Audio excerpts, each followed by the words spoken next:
Hello, Mitchell Lee, Brandon Tew, Tommy Grant, Stranger Things, Stranger Nerds, Stranger People.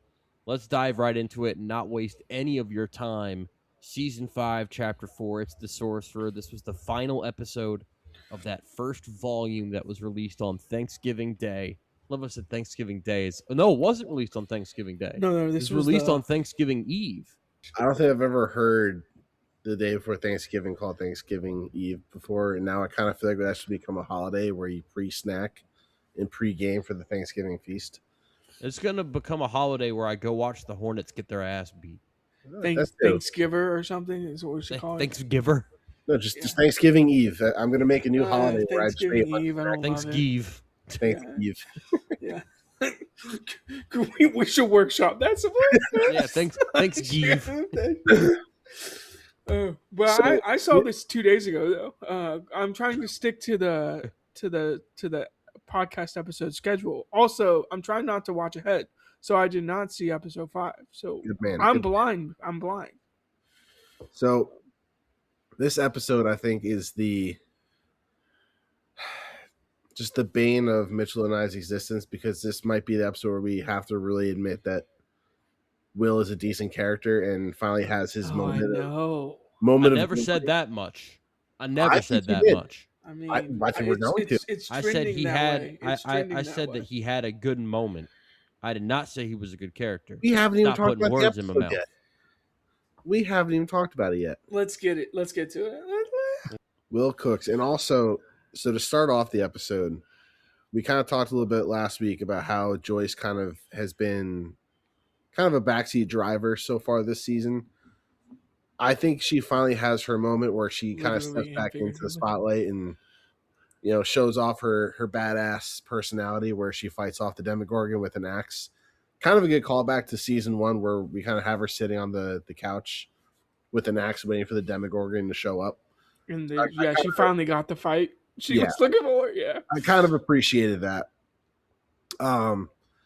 We also get the greatest quote, I think, of this season and of our new favorite character, Derek, with "You can suck a fat one." Just that whole exchange where he just tries to escape and just climbs up the ladder. Just Robin's reaction to that, I think, is probably the other part of this. Made that scene so only other quote from Derek that tops it is when he's sitting on the couch and he goes like, "What do y'all want?" He's like, what? It's so funny. He's like eating Doritos. This guy is goated.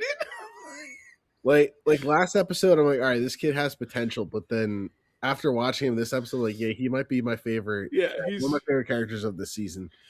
So we get that. We get another kind of Will having his Vecna visions, I guess you can call it, where he sees the Demogorgon. The Vecna seizures is what we should start. Yeah, the Vecna seizures, and we get the whole scene where he's seeing through the Demogorgon's eyes, and the whole Joyce fighting off the Demogorgon scene. And then Steve shows up with the car and hits him with the beamer, and we get a little chase scene with the Demogorgon running away, and we get another weird interaction between Dustin and Steve, where just Dustin's just being a sarcastic asshole and just being a dick to Steve.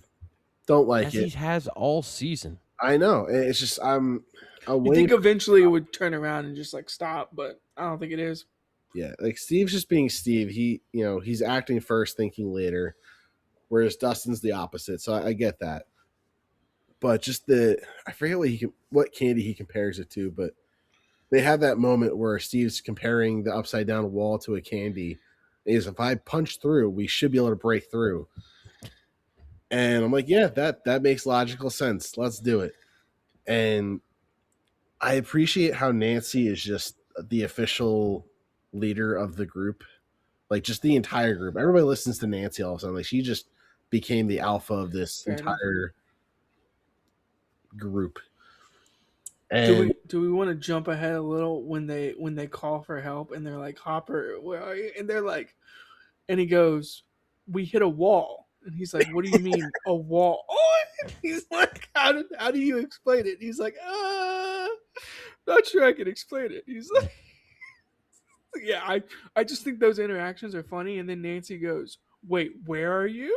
And so she takes the walkie-talkie and just starts like kind of taking the lead. But Yeah, it's really funny stuff. it was an Maybe it's important just me scene. personally, but I felt like a good 20% of this whole season is just people talking on walkie-talkies. No, it is.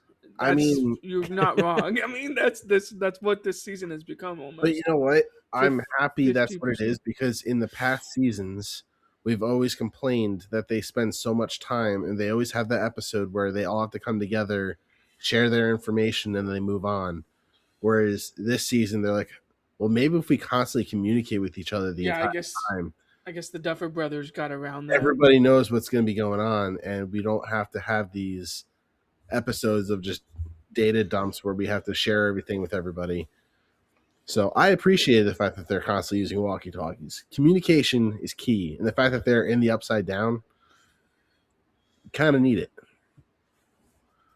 Am I wrong? No, I No, think it's you're just good. it just gets a little repetitive is all. I'd rather that than what we get in modern like TV shows like set in modern time, where you have the fucking text message scenes where you see the bubbles like pop up on the screen. I hate, hate that. Any TV show or movie where I have to see like the over the shoulder shot of them Yeah. on the phone, or just even worse, if they actually pulled like the bubble up on the screen and you see them typing out the message, I fucking hate it. This I is the can't. classic Bill Simmons trope. He doesn't like it, guys. Yeah, No, he doesn't like it at all. But this is like the Bill Simmons trope where if you ever watch the rewatchables, there's like a category where it's like, does this movie get worse with, or like, can this movie actually exist with cell phones? And it's like, do cell no. phones like make this idea like obsolete? So I do appreciate that like in the '80s they're not just pulling up like a like an iPhone and being like, hey guys, like they're Well, actually having to yes, use that would be weird, walkie-talkies. Brandon. Yeah, they're actually having to use walkie-talkies and like find ways around like how to communicate with each other. So I do appreciate that. And it does like somewhat make sense. But to Mitchell's point, 20% of this season so far has been them going, hey, where are you on the walkie talkies? And Yeah. it's like, okay. But that's also because the entire time you have a group in the Upside Down, a group in the radio station, and a group Yeah. They're driving. really trying to hit home the triangulation. You're kind of scattered all over the place. Separate groups. But anyway, to move on from that, we have an important moment there where Dustin kind of realizes like the scale and size of this wall is much bigger than they thought. Yeah. Basically, the entire town of Hawkins is within inside like this bubble, and 11's obviously not able to break through it. So Hopper kind of tells him like, "Hey, like we'll just meet you at, I think it was at the cemetery or something, because you're not making it through that wall." Obviously, the beamer didn't make it through; it got stuck. Yeah. Um. Also, they were chasing a Demogorgon into the Upside Down. Yeah. Again, some of the mechanics there, I'm like, do we have to do that, Steve? Like, do we have to keep going? Like, what's the Demogorgon goes into the Upside Down? I mean, maybe it's time to just pill off. Because the logic behind that was if we follow the Demogorgon to where it's going to in the Upside Down, sure, we should find Vecna. Yeah. But what are they going to do when they backwards. But what are they going to do when they logically find Vecna? It's not like they can fight Vecna in this state. Just shoot him in the head and it's over. Right. Yeah, that's how this show ends. Actually, that's the Steve version of act first, think later, and you know it's the first lead they've had in such a long time of possibly finding where Vecna is that they just kind of like are so desperate. They're like, we're taking this and seeing where it goes. And obviously, we to jump ahead a little bit, we kind of see other characters, aka Hopper, having their own backup plans for if they actually find Vecna, which sure I thought was pretty wild. The fact that he was just strapped the entire time. The backup plans are a little out there. Yes. When you say strapped, he wasn't just strapped. He was strapped with multiple P's. He was ready to go, I guess, is what I was. But he was also ready to go as well. He was ready to blow. Yeah. There we go. He was ready to blow. I don't know how many of explosives he had strapped to himself, but like, what is all of them? I mean, again, what has this guy done? Like, I'm trying to think what his background is. And I understand this entire show has been Like I can do this, I can do that. I'm a badass. But like, was he like a veteran or something? Like I'm like trying to figure out how he So knows clearly, you like didn't all pay this attention stuff. at all to his character arc in I guess season 4. I haven't. He Like was he's a Vietnam vet, and he was that makes sense then. So he was in the military. I know he was involved with the Agent Orange stuff. Okay. I'm sure he dealt with explosives at some point. But that's kind of my point. Is like there isn't. It just like cranks up to like level 100 when he's like, okay, I'm sure it's stuff he's learned. I'm ready for Vecna if it comes to it. Like, whereas my point with Steve and that whole gang with like Nancy and Dustin and all them, they aren't really ready to handle Vecna. Where clearly Hopper has thought about this. Like, if it comes down to it, I'm blowing Vecna up. like we're ending this one way or the other. And I do find that backup plan a little bit crazy, but honestly, good for him. Yeah. So we then kind of get, Will kind of discussing the whole hive mind aspect and seeing how he's seeing the bigger plan for Vecna and how Vecna needs all these kids for some unknown reason, which again is just a very weird kind of plot device. Like, why does Vecna need kids? True. And Mike and Lucas, it makes Vecna seem Vecna like wants to lay down roots, man. Yeah, it makes Vecna seem like I think we know where we're going with this. Like, there's so many dark jokes I'm not gonna say. Certified pedophile. yeah, right. He's trying to strike a chord. So we know Vecna. Sorry, keep going. Don't worry about it. So we know kids are involved in Vecna's plan. We see Mike and Lucas riding their bikes and seeing the military kind of rounding up kids. And that leads us into Dr. K, who again is just the most useless character, I guess. She's so useless. She serves no damn purpose. No purpose? I hate to spoil it for you as we get further along, Brandon, but she never serves any damn purpose. She doesn't serve any purpose? Okay. No. It was a complete waste to Linda Hamilton. God, that is sucks. I bet it wasn't a waste to Linda Hamilton's bank account, though. She's such a badass, too. Like, this is like Terminator. She's literally Sarah fucking Connor. Yeah. I can't. It's just like she's not smart either, which is kind of annoying because you see her kind of going through all these like past child kidnappings, and she's so convinced that it's 11 that's doing this.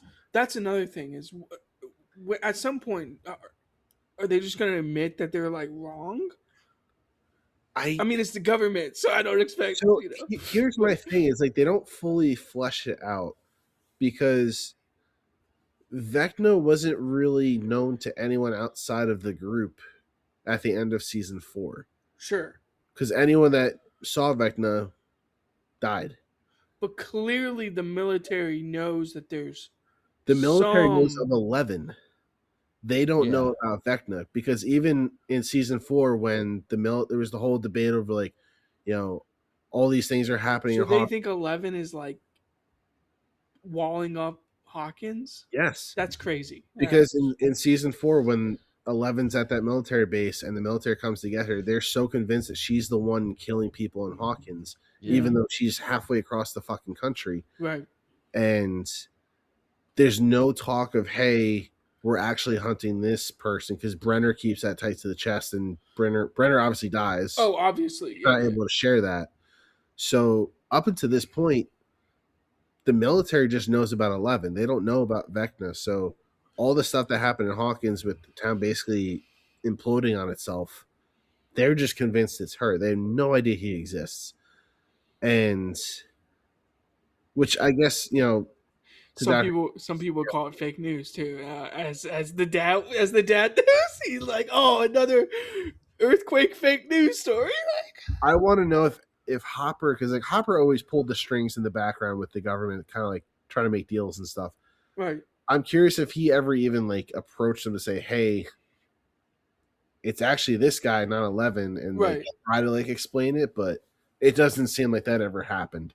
Well, because he was trying to protect her as much as possible. A whole year time gap in between. It's like, yeah, I'm sure there's millions of conversations that happen that we just never.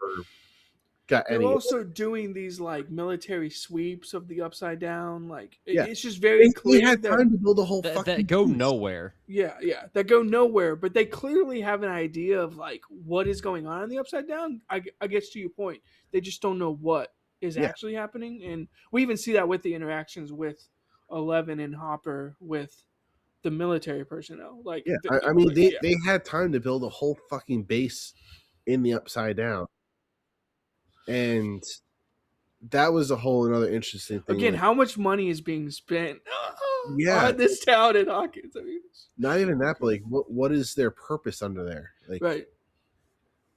it just blows my mind. Where are these taxpayer dollars going? No. Hey man, Yeah. I'm not saying that we're spending money on dumber things, but I'm not gonna touch that, but yeah. But we got a whole little mini operation with Hopper and 11 basically raiding the base. Yeah. 11's kind of She finally showing. let her jump. Well, 11 finally Mhm. showed Hopper like, hey, like I'm actually thinking these things through. Like the fact that she was able to tell him about the The lightning, thunder and lightning strike. Yeah. timed out, and he was like, all right, she kind of knows He's what like, she's you doing. can get lucky. Lucky there. Clearly, they haven't played out. So like we kind of have a whole little invasion fight sequence, which was pretty cool. But then we get the whole inside of the base fight scene where Dr. K basically gets Hopper trapped up in this little mini vine demogorgon thing. I don't know what the hell it even was. Yeah. And I want to know what the hell they were even doing with that, what they were testing on it for, because it just kind of seemed to be sitting in this But glass. again, this is my whole point with the military is like we get glimpses of like them doing stuff, and then it's like, but they don't know about Vecna. Like they know this or they have this secret, but they don't know about Vecna. It's like, okay, I mean, clearly there's just a disconnect somewhere. I mean, again, I that whole Vine sequence, it kind of reminded me of Harry Potter a little bit because it was like, oh, if you struggle, the devil snare from the devil snare a little bit, yeah. and I was like, is this like a call to the devil snare or something? It definitely could have been influenced by that. Yeah. So we get a whole fight sequence back and forth. 11 try to pull a little sneaky move because they have all those sonic weapons that are kind of messing up her powers. And she stabs Dr. K, which I thought was pretty badass because she's finally thinking like Hopper and fighting dirty. And Hopper breaks free, knocks her out. Yeah. And she's kind of done. And then he just says, hey, get out of here. I'm about to go blow myself up, thinking Vecna's behind this door. Classic Hopper move. Yeah, it kind of pissed me off a little bit because I was like, if you're going to like play the card of, hey, one of our like bigger characters is going to basically commit suicide trying to kill Vecna, go through with it or have something more drastic happen. Don't tease the fact like, hey, he's been suicidal this whole time, just ready to make that sacrificial move. And then he never does it in this episode. He just comes back and says, but I will point out, I don't think you're strapping yourself, or as I said earlier, strapping yourself if you're not at least thinking about blowing everything up.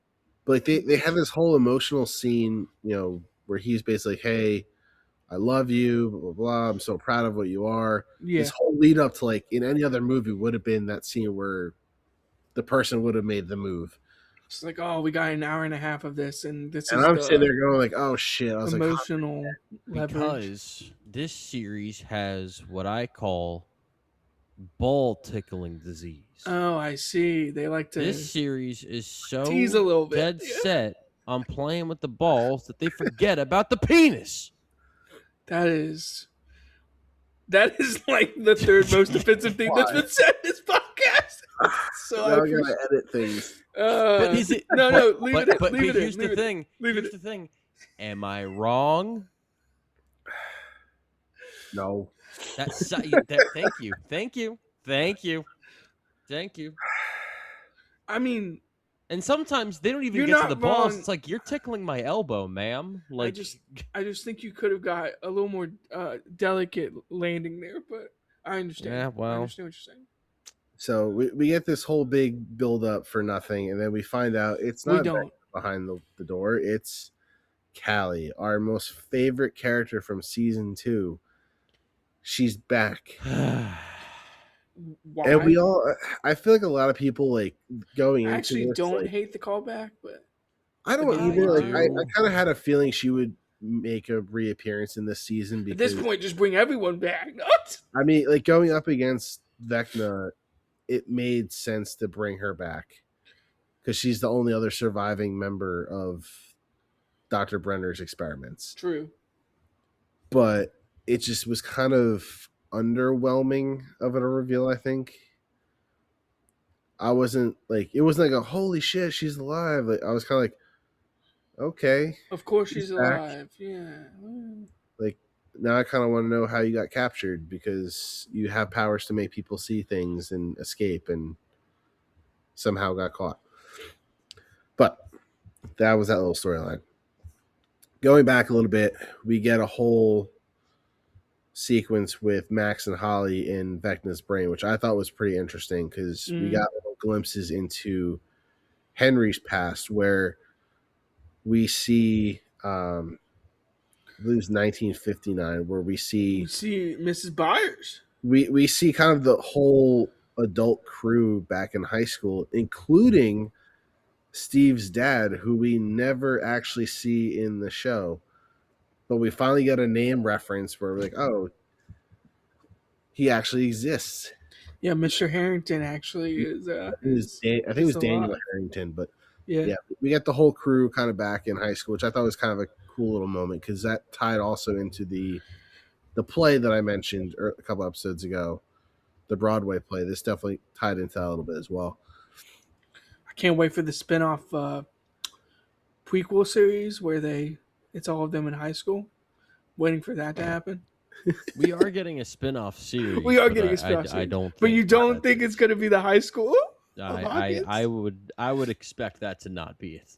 I'm very curious what they're going to do with that. Yeah, they make Winona Ryder look like a 42-year-old high school student. And it's oh my god, brutal.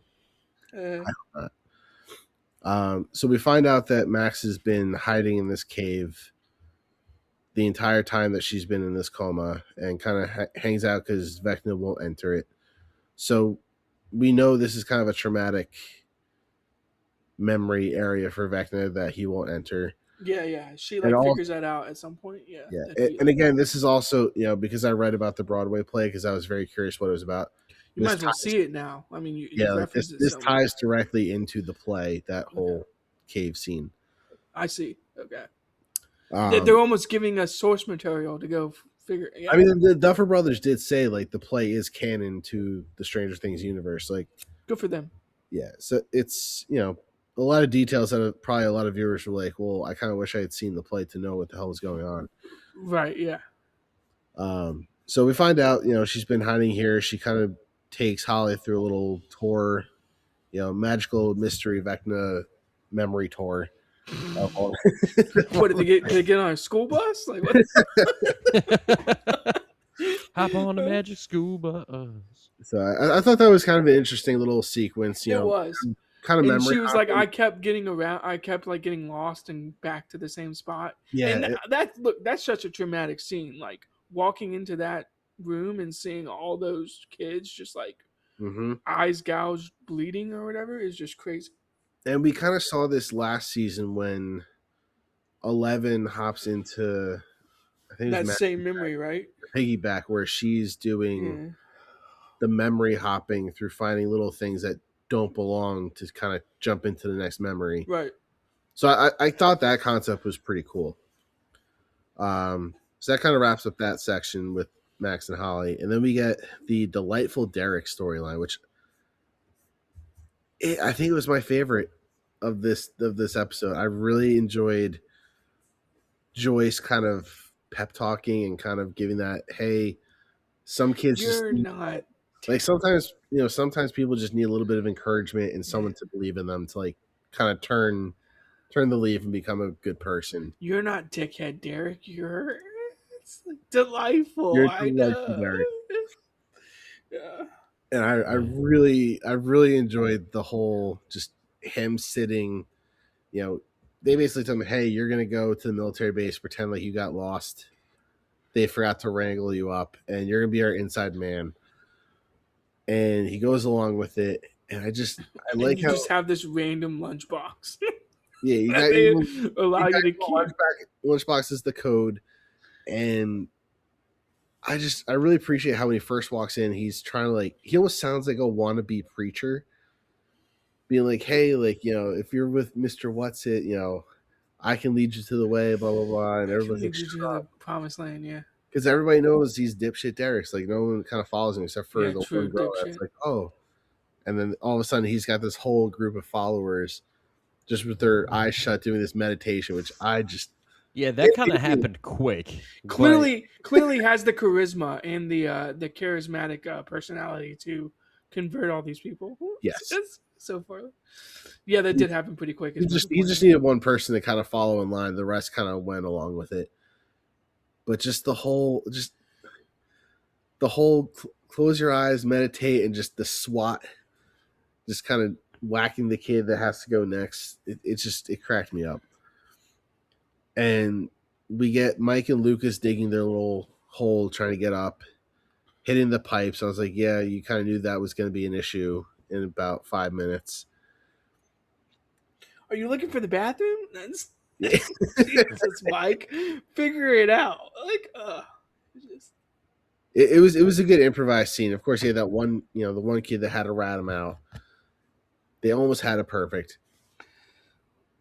And you have Derek also stepping up because once things kind of snitches get stitches. By the way, in case people didn't know. Oh my God. Tale as old as time. Everybody knows snitches get stitches. But you even have Derek kind of stepping up when the military guys come running after them. He helps Mike and Lucas hold the door shut. So we finally have delightful Derek stepping up in the world. And so everybody gets caught. And then we get the very end of this where things really start to heat up. Where everybody's pretty much held hostage. We have Vecna show up. Murray and Robin are escorting some of the kids out in this little makeshift truck, which also, by the way, Murray just trying to welcome these kids into the back of the truck. Just like you guys comfortable? I mean, all these got a little crazy, if you're not gonna lie. Yeah, I mean, talk about stranger danger. Just like some, imagine seeing a guy. How's the padding? And the one like kid's Murray just guiding a bunch of little kids into the back of a truck.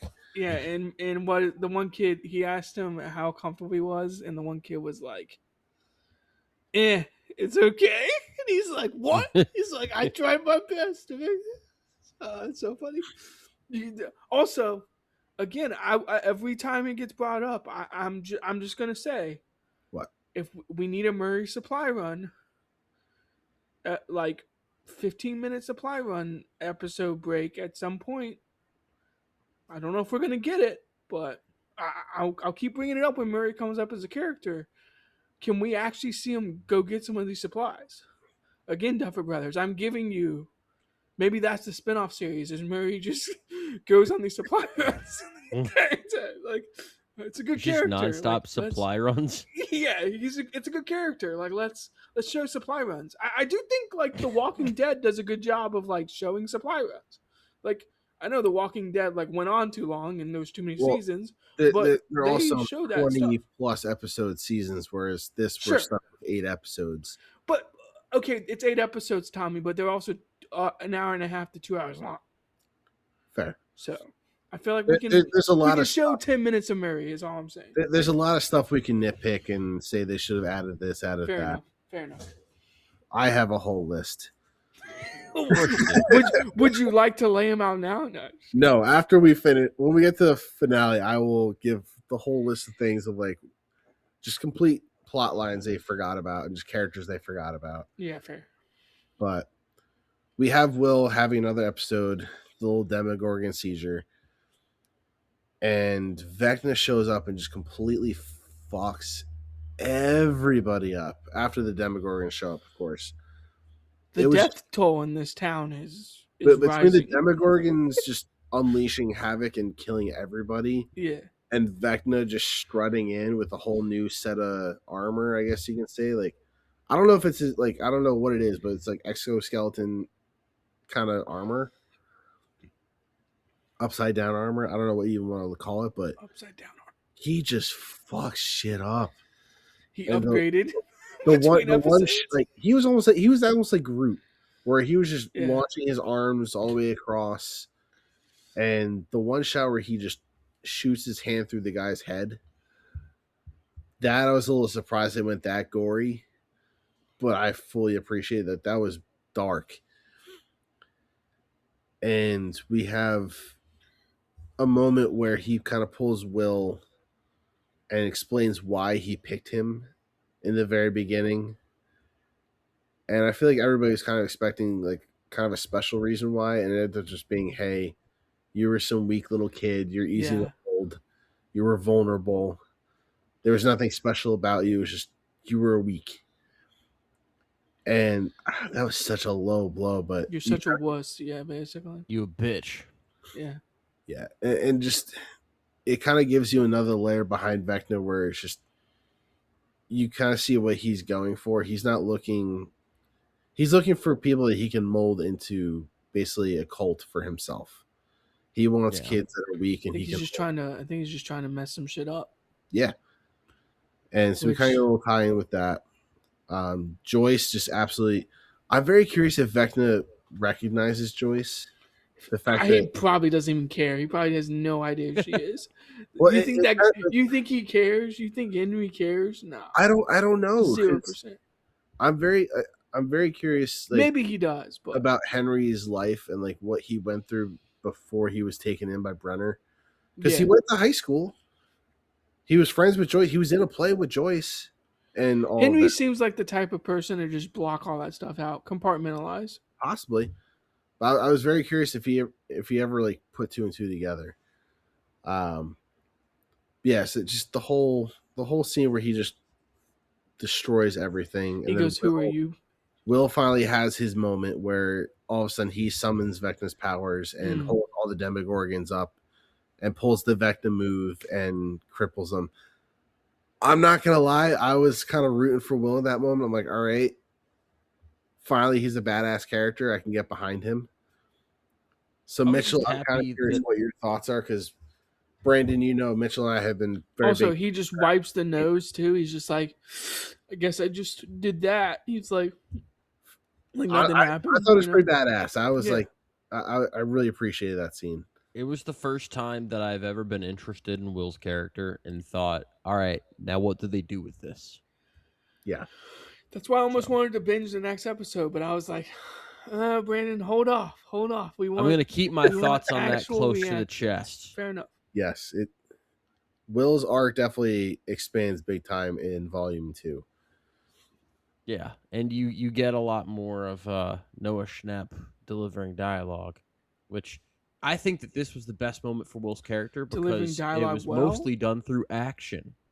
Yes. And it had less to do with Noah Schnapp actually talking, which is a good thing.